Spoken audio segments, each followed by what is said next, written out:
Hello, this is Jenna Nichols. Today I'm going to go over the released free response from the 2024 operational exam. At the time that I'm making this video, the scoring guidelines have not been released yet, so I don't know the exact points, but I'm still going to go over the questions in detail. So as always, question 1 is the long free response. It is worth 10 points total. I don't know the exact distribution of those points. Okay, so we have a reaction between lactic acid and sodium hydroxide. And then they give you the structural formula for lactic acid, and it says to circle the hydrogen that most readily participates in the chemical reaction with sodium hydroxide. So this is an acid-base reaction. We want to look for the acidic hydrogen, and it's going to be this one at the end here.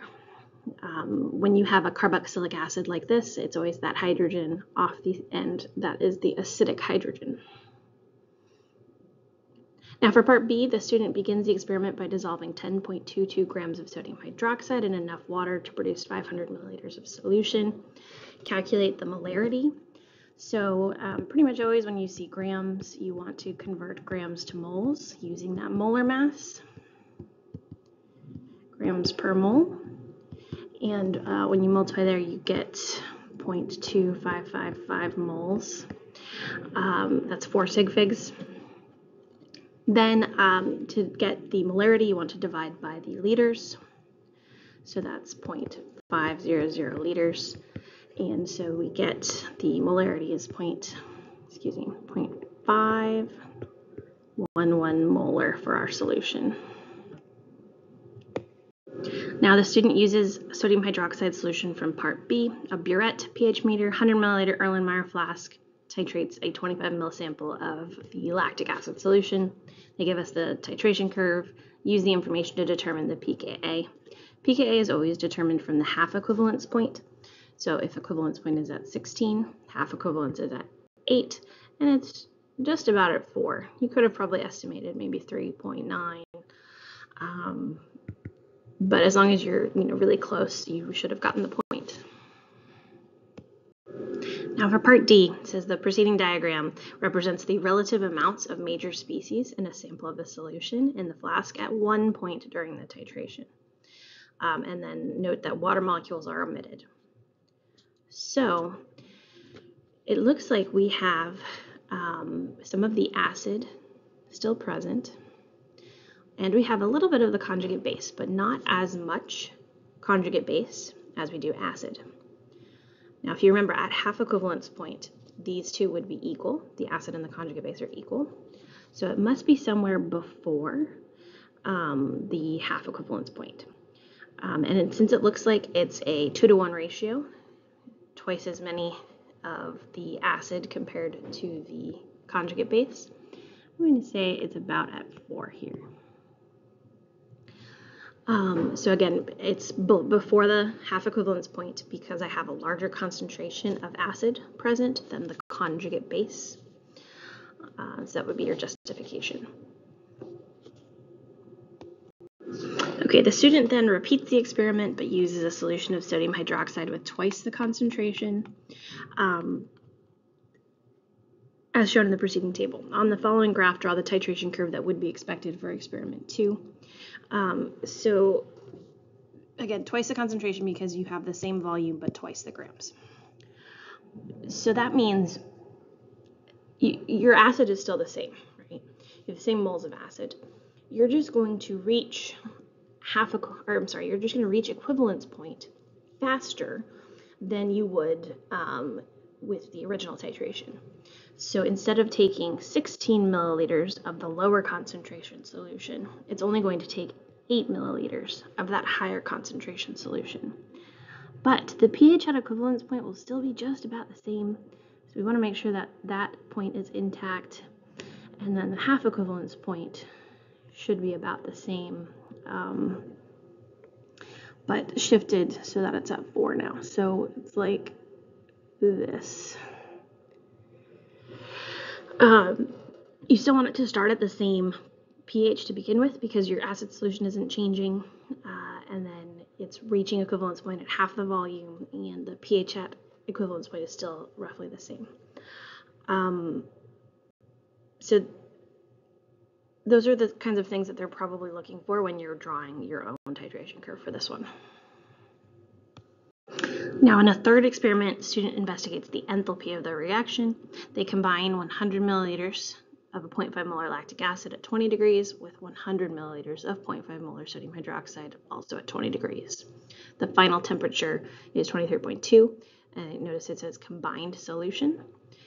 Assume that the density before is 1, specific heat of the combined solution is 4.2.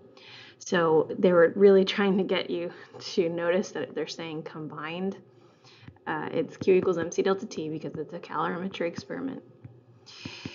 The mass, because of the density is 1, we can just find the volume in milliliters, but we want the combined volume. So if I have 100 milliliters of both things, that means I have 200 milliliters combined, or 200 grams of my combined solution. And then they gave us the specific heat capacity of the combined solution is 4.2, and our change in temperature was 23.2 minus the 20. And then you can solve for Q. And because our specific heat is in joules, our answering for Q will be in joules as well. So we'll get with 2 sig figs. Yeah, 2 sig figs, because when you subtract the temperatures, you're left with just 3.2 as your change in temperature. So 2 sig figs, 2,700 joules then. For part II, we want the molar enthalpy, so kilojoules per mole reaction. For this, we need to find the moles of reaction. Fortunately, they gave us the same amount of both of our reactants, the lactic acid and the sodium hydroxide. So I can use that 100 milliliters, or 0.1 liters, times the molarity, which is 0.5 molar, and we'll get our moles 0.05 moles. And that's equal to the moles of reaction because it's a one-to-one relationship there. Then I can take that 2,700 joules I found in the previous question, divide by 1,000 to get my kilojoules. And then I can divide that by the 0.0500 moles of reaction that we found to get, with 2 sig figs, 54 kilojoules per mole reaction. And then it said include the sign with your answer. So if you think about it, the temperature increased from 20 degrees Celsius to 23.2. So because we are registering an increase in temperature in our thermometer, that's indicating that the system is releasing heat to the surroundings so that we can pick it up by that thermometer. And that tells us that it's an exothermic reaction, so the sign must be negative. So there's your final answer. The last part, the student claims that if heat is lost from the calorimeter to the surrounding air during the reaction, then the experimental value of the molar enthalpy will be smaller in magnitude than the actual value. Do you agree or disagree, and justify your answer? You should agree, and you should always try to answer the question first. So you agree. The reasoning behind that is if some of the heat is lost to the surrounding air, that means your measured change in temperature will be lower than expected. If your measured change in temperature was lower, that means your Q that you calculate will be lower. And so when you plug that in and find the molar enthalpy, that means that your delta H molar enthalpy will be lower than expected, which agrees with what the student stated. Let's move on to question 2, another long free response worth 10 points. So we have another acid-base reaction, but maleic acid and sodium bicarbonate.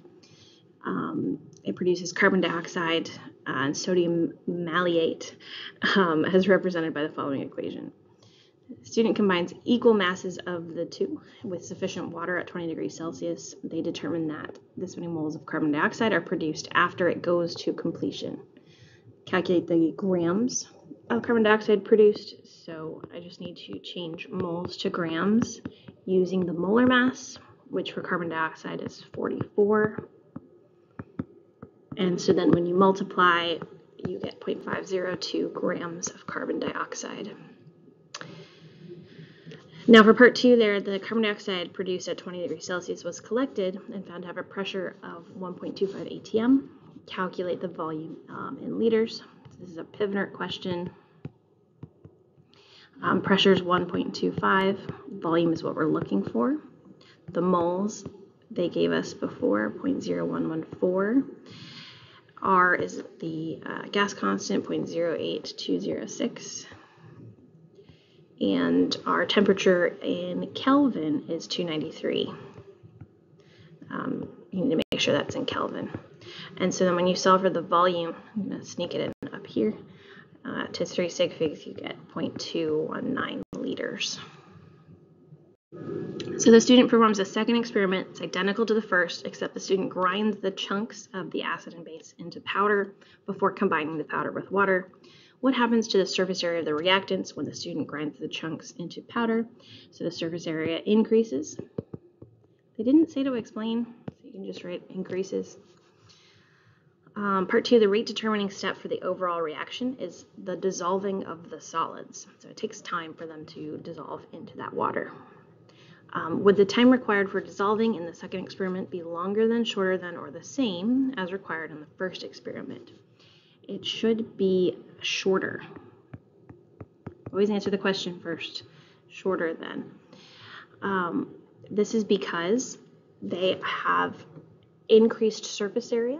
So the collisions between the water molecules and the solid particles are increased when you have more surface area. There's literally more space for them to collide. And so because of those more frequent collisions, it'll dissolve faster. Now for part 3, when the reaction is complete, will the volume of CO2 at the end of the second experiment be greater than, less than, or equal to the volume at the end of the first experiment? Justify. It should be equal to. Make sure you answer the question first.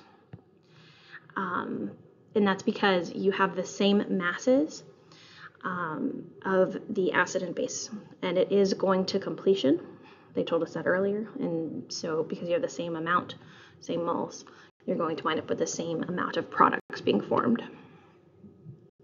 Okay, so we have some additional trials and produces the following table. Based on the student's data, identify the limiting reactant in trial 3 and justify. So we've got 1.543 grams of the acid.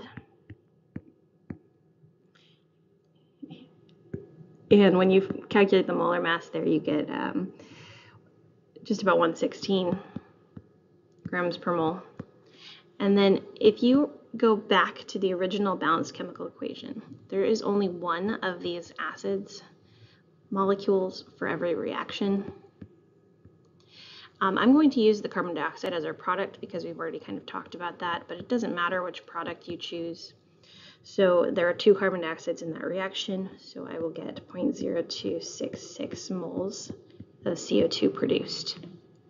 Let me test the sodium bicarbonate. 1.251 grams of the sodium bicarbonate. Its molar mass is just about 84 grams per mole.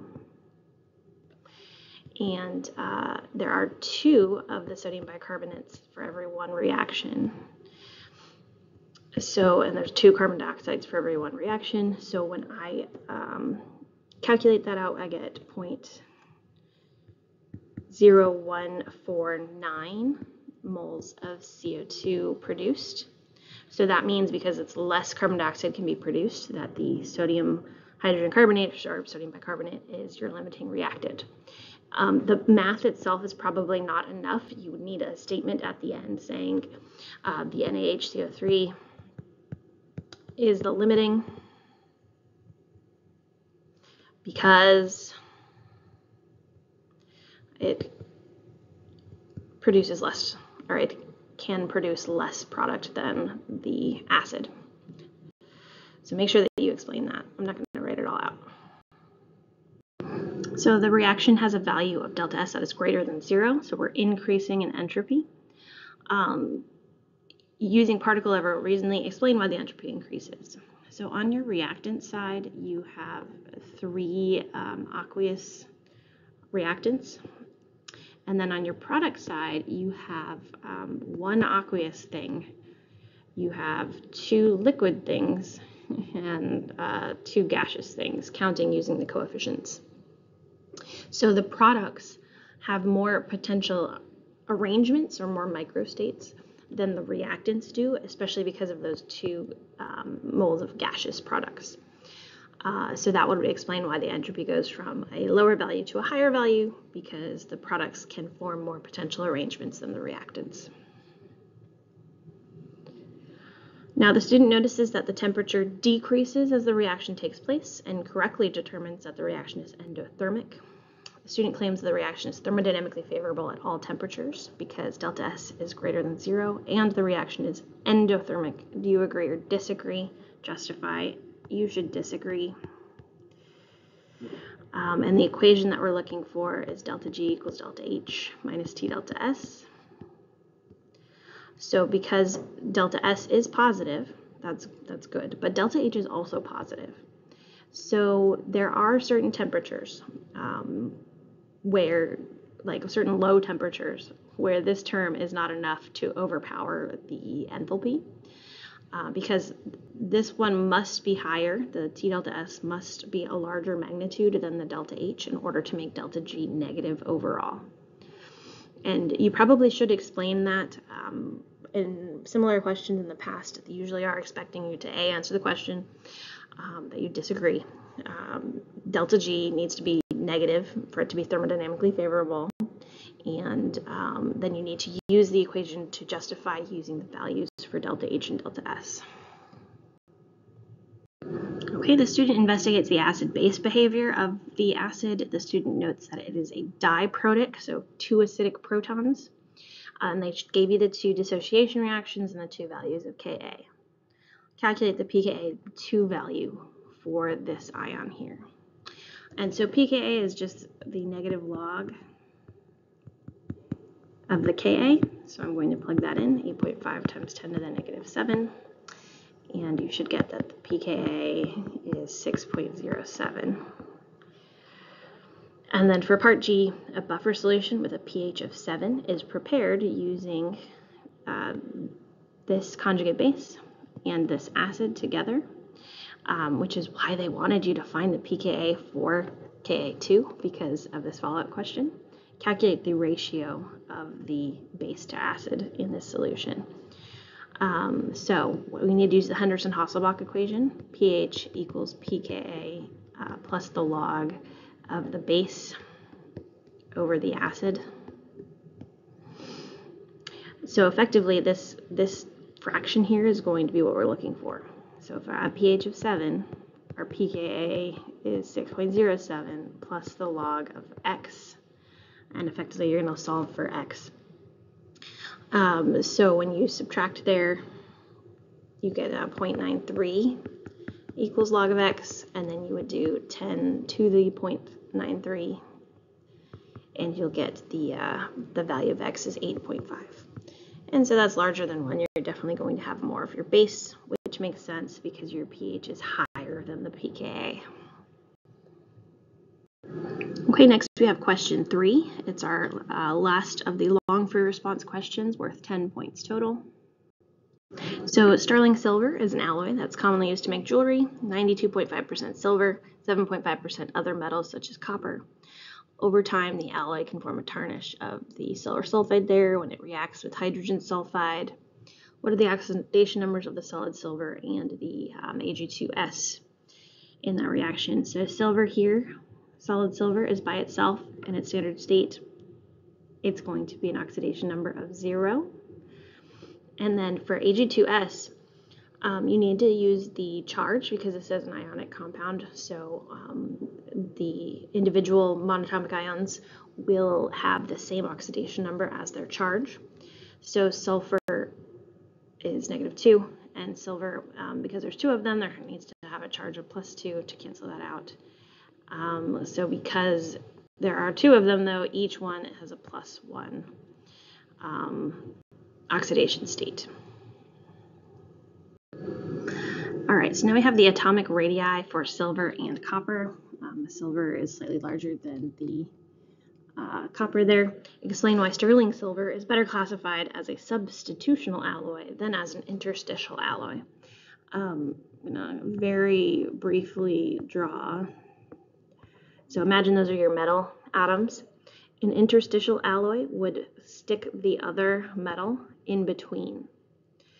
But that only works if there's a very significant size difference between the two.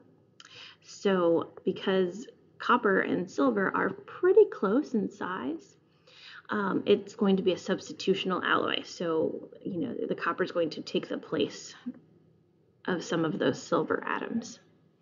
And so that's how you would explain that.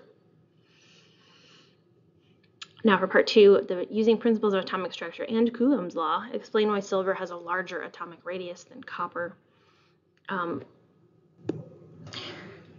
Silver is located in the 5th period on the periodic table, and copper is located in the 4th period. Both of their valence shells are in that D block, but you want to be comparing energy levels because they are in those different periods. And that's always a good thing to start with, is to check if they have different number of energy levels. So silver, their valence shells are in a higher energy level that is further away from the nucleus, compared to copper. The valence electrons are closer to the nucleus because it has fewer energy levels. Okay, so the tarnish on sterling silver can be removed until only the sterling silver remains. They weigh the tarnished sterling silver before and after removing it and records the following data. Assuming that it only removes the tarnish, calculate the moles of silver atoms removed. So what you need to do is find out the change in mass. So let's do that first.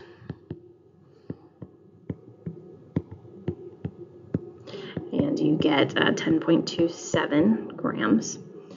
That's how much was removed. And so when we get there, 10.27 grams, we are assuming that only the silver sulfide is removed. So I can change those grams to moles using the molar mass. It's just about 247.8 grams per mole. And then, because of the 2-to-1 ratio, I know that there's 2 silvers for every 1 silver sulfide there. So by calculating that, I can find the moles of silver. And when you do that, let's use the 4 sig figs still. We have 0.08289 moles of silver that were removed. Okay, so rhodium plating is a process used to protect sterling silver. It involves electroplating solid rhodium onto the surface of the metal. Oxygen gas is also produced, and then they give us a table of half reactions. Write the balanced net ionic equation for plating rhodium metal from the acidified solution. So in order for this to happen, this reaction needs to stay the same because we're producing the solid rhodium. But I can't have 2 reduction reactions together, so I need to flip this one around. So I'm going to do that first. 2H2O goes to O2 plus 4H plus 4 electrons. But we also need the electrons to match. So I need to get the 12 electrons total because that's the least common multiple of 3 and 4. So I need to multiply this one by 4. So I'll get 4 of the RH3 plus 12 electrons gives us 4 solid rhodiums. And then I want to multiply this whole thing by 3, again, to get to those 12. So 6 waters, 3 oxygens, 12 hydrogens, and 12 electrons.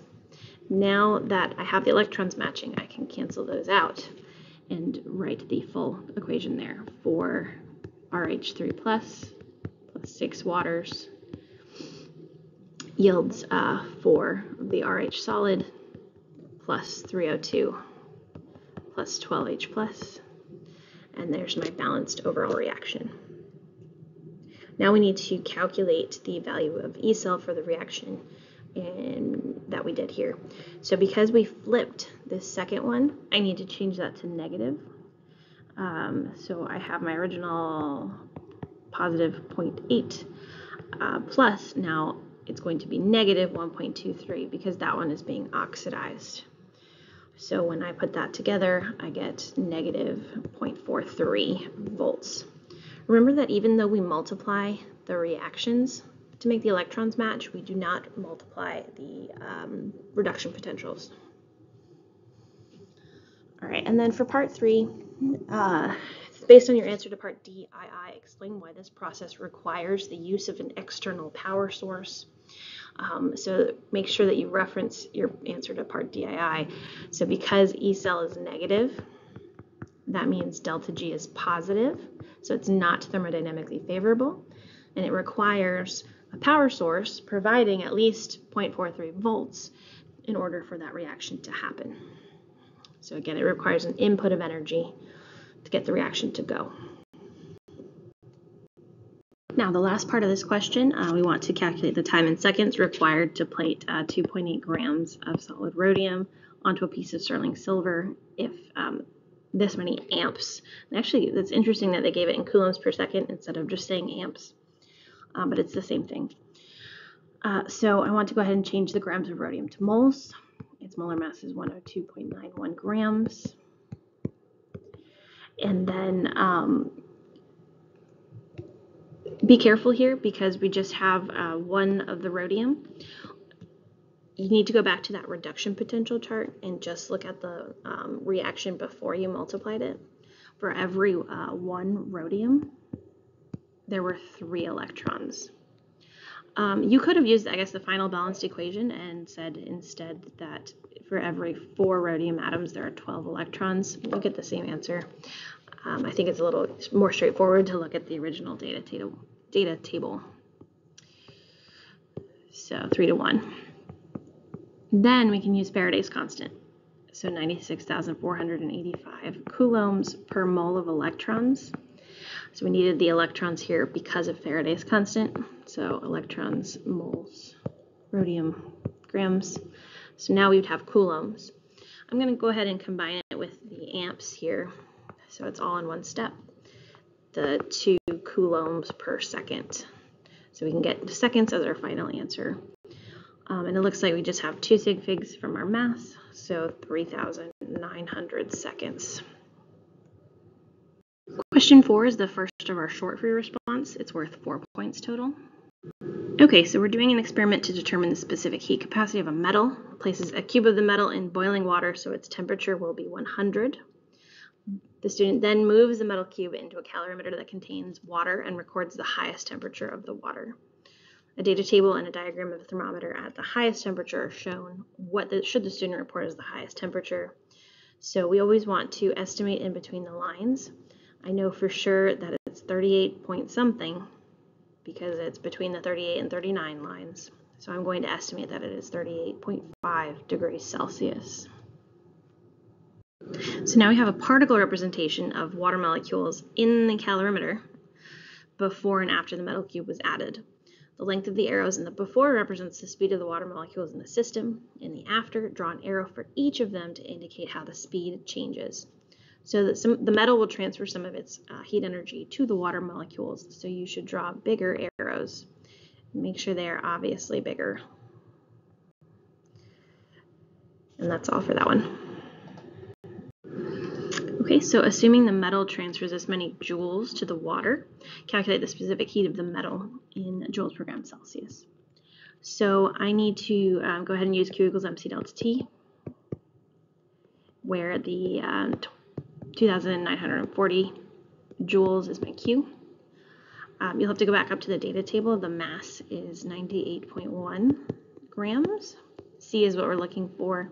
And the temperature of the cube goes from 100 degrees Celsius to 38.5, which is that temperature that we recorded. From there, you can calculate your specific heat capacity. We'll use 3 sig figs, 0.487 joules per gram Celsius. And finally, in a second experiment, that same amount of thermal energy is transferred from 9.81 grams of aluminum, which has a higher heat capacity. Explain how the magnitude of the temperature change compares with the magnitude of the temperature change for the metal in the original experiment. So we're still doing Q equals MC delta T. So if Q is the same for both of them, and our mass is the same for both of them. We're just looking at the difference with C and T. So if we have for aluminum a higher value of the specific heat capacity, that means in order to keep these other two things the same, the change in temperature must be smaller. So the temperature change of the aluminum is smaller or less than the temperature change for the metal, and make sure you explain it using that Q equals MC delta T. Okay, question 5 is another short for your response worth 4 points total. Hydrogen gas and iodine gas react to form hydrogen iodide, and they give us the equation and the delta H, and it's exothermic. Write the expression for the equilibrium constant Kc. So products over the reactants. That's it for that one. Now H2 and I2 are added to a previously evacuated container and allowed to react. At a certain time, the value of Q is 0.67. The following diagram is an incomplete representation of the system at this time.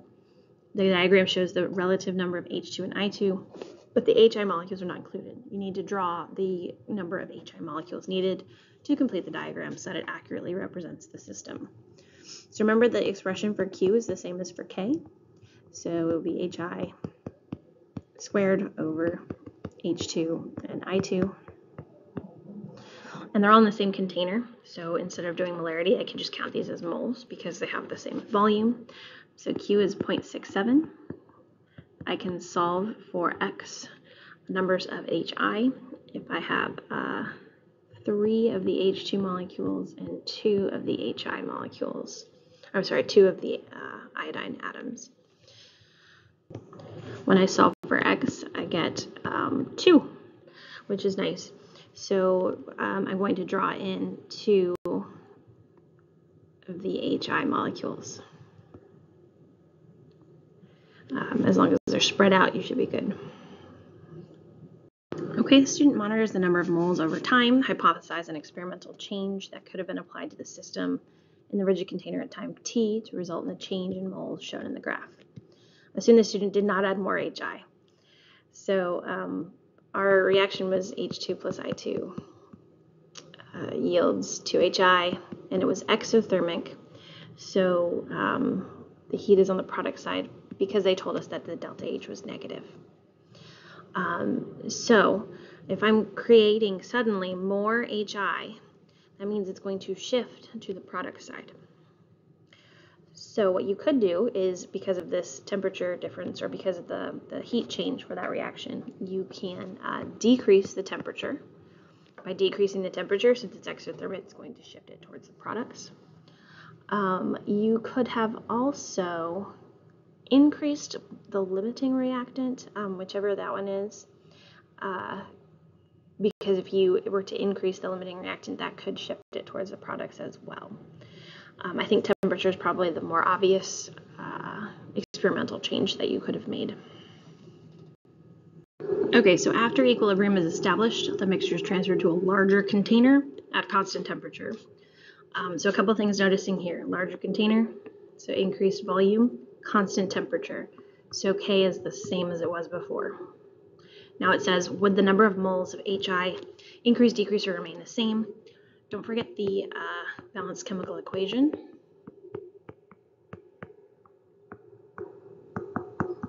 So one thing that I want to point out here is that there are 2 moles of gas on the reactant side and 2 moles of gas on the product side.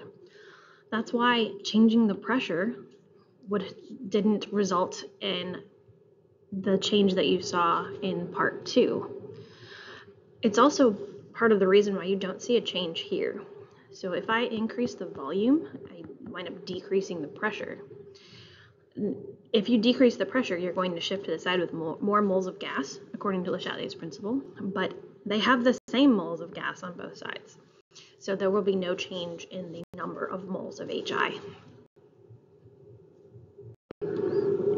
Okay, so question 6 is the next short for your response, also worth 4 points. Now at high temperatures, NO2 undergoes decomposition in the gas phase, forming NO and O2. Scientists measure the change in the concentration of NO2 over the first 100 seconds. Scientists use the data to generate the following two graphs. Notice the natural log and the 1 over the concentration. Based on these data, the scientist makes the claim that the rate law is rate equals K times the concentration of NO2 squared.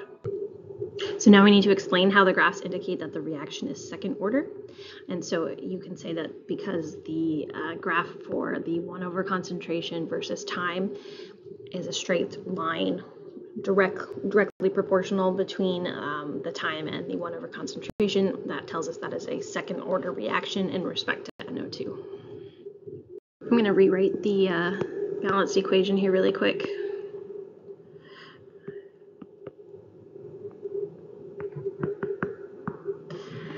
So at a certain point in the reaction, the rate of disappearance of NO2 is determined to be 6.52 times 10 to the negative 7th. Determine the rate of appearance of O2. So I can use just stoichiometry to solve this. 6.52 times 10 to the negative 7th. And then there are 2 NO2 for every 1 O2. And when you solve, you get 3.26 times 10 to the negative 7th, and it's molarity per second, and that's for the appearance of O2. Okay, so we have NO2 contains an odd number of electrons and can be oxidized to form the NO2 plus ion. So this is what we call a radical or free radical form. You typically won't be asked to draw these yourself, but it's interesting to look at because you have that one electron all on its own. Anyway, in NO2, the unpaired electron is presumed to be localized on the nitrogen. In the box on the right, complete the Lewis diagram for NO2+. Be sure to show all bonding and non-bonding electrons. So I like to do like a rough draft off to the side for these ones, and we have nitrogen with 2 oxygens. So if I have nitrogen has 5 valence electrons and oxygen has 6, so there's 12 for the 2 oxygens. That's 17 total, but it's a positive ion, so one of those is gone. I have 16 electrons to work with. Then I use 2 of them for the 2 bonds. So I use 4 electrons total to make those bonds, and I'm left with 12. I'm going to fill in the octets of the outer atoms first. So right now the oxygen has 2 electrons from that bond, 3, 4, 5, 6, 7, 8. So I used up 6, and then 3, 4, 5, 6, 7, 8, used up the other 6. So I don't have any more valence electrons. Now you need to check formal charges. Oxygen normally has 6 valence electrons, nitrogen normally has 5. Right now that oxygen has 7 assigned to it. So that's -1, and 7 makes -1. The nitrogen right now just has 2 assigned to it, so it has a +3 formal charge. So now we need to try to minimize the formal charges by changing lone pairs into double bonds. So if I change this lone pair to a double bond, that changes oxygen to now having 6 electrons assigned to it and a 0 formal charge. And nitrogen now has 3 electrons assigned to it and a +2 formal charge. I can do that same thing with the other oxygen to bring this one to 6 that's assigned to it, so 0 formal charge. And now nitrogen has 4 assigned to it, so it has a +1 formal charge. This is the most stable configuration because the positive charge winds up on the least electronegative atom, and the total, when you add up the formal charges, is equal to the charge on the ion. So in your final drawing, you should definitely show the lone pairs on the oxygens, and then you could show the electrons like this for those double bonds. You could probably show it as lines. And there's your Lewis structure. Now, a student makes a claim that the bond angles in NO2 and NO2+ are different from each other. Do you agree or disagree with the student's claim and justify your answer? You should agree. Remember to answer the question first. So in this free radical one, there are 3 areas of bonding. Now, they might not distribute completely symmetrically around that nitrogen because it's only a single electron instead of a lone pair, but it's still going to exert some repulsion on the other bonds. So it will not be a completely linear molecule. Whereas with the NO2 positive, there are no lone pairs on the nitrogen, so that makes this completely linear 180-degree bond angle. Okay, for question 7, this is our last short free response. Okay, student conducts chromatography and needs to prepare 100 milliliters of 0.34 molar sodium chloride. Calculate the mass of solid sodium chloride needed to prepare 100 milliliters of the 0.34 molar. So liters times molarity gives you moles. 0.1000 liters times the 0.340 molar gives us the moles, which is 0.0340 moles of sodium chloride. Then you can use the molar mass that they gave you, the 58.44 grams per mole, and solve for the grams. So to 3 sig figs, it would be 1.99 grams of sodium chloride. Okay, so now in the following table, we need to list the additional steps necessary to prepare the solution using only materials selected from the choices given. Assume that all appropriate safety measures are already in place and not all of them may be used. So the first step they gave you, using the weighing paper and scoop to measure the correct mass. Then you want to transfer that solid into the 100 milliliter volumetric flask. And then you'll add water until it's like halfway or a little over halfway full. So that's what they're looking for with step 2. Transfer the solid and then add some of the DI water or distilled water. Number 3 says to swirl to dissolve the solid sodium chloride. And then for step 4, you are going to continue to add distilled water. And you want to do this slowly and carefully. Maybe you could decide to use the pipette, but slowly until it reaches a line on the volumetric flask. And then finally, step 5 is to stop or invert and mix it very carefully so that it's completely homogeneous. Okay, so the student uses the aqueous sodium chloride solvent to separate a mixture of compounds X and Y in a chromatography experiment. After 30 minutes, the student removes the paper from the chamber and the results of the experiment are shown. A second student conducts the same experiment but removes the chromatography paper from the chamber after 15 minutes instead of 30 minutes. Predict the effect, if any, this would have on the separation distance between compounds X and Y in the new experiment, and explain your reasoning. So this is less time, so there will be less separation between these two. It will probably be somewhere like this, where they are further down, but also they'll be a little bit closer together. The more time it runs, the more it's able to separate from each other until it gets to the top of the paper, because then it basically runs off the paper, is what we call it. But imagine that compound Y gets to the top, compound X is going to eventually catch up to it. So that's why you want to make sure you always take out the chromatography paper before the solvent front reaches the top. So again, to state it in a good response, you want to say that there is a smaller separation distance between compounds X and Y because they have less time to separate as they run up the paper.